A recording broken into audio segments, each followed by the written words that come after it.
माणिकराव कोकाटे यांच्यावर आता अँजिओग्राफी सुरू असल्याचं कळते। लीलावती रुग्णालयामध्ये कोकाटेंवर अँजिओग्राफी सुरू आहे आणि वैद्यकीय अहवाल आणि तज्ञ डॉक्टरांचं मत लक्षात घेऊन अटक वॉरंट पोलीस रुग्णालयामध्ये देणार असल्याचं कळतंय।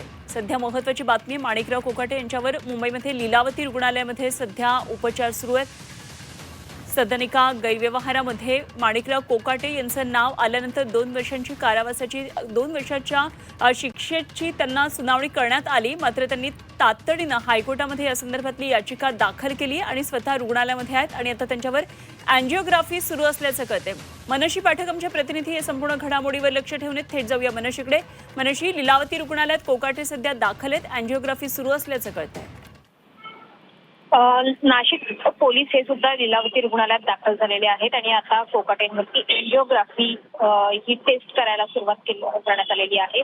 यावेळी त्यांची मुलगी सुद्धा त्यांच्यासोबत उपस्थित आहे।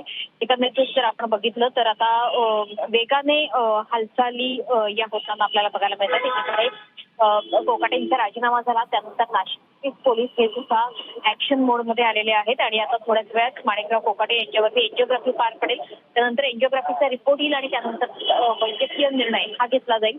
सध्या रुग्णालयामध्ये कोकाटे यांची मुलगी सीमंतिनी आणि पत्नी सीमा कोकाटे या उपस्थित आहेत।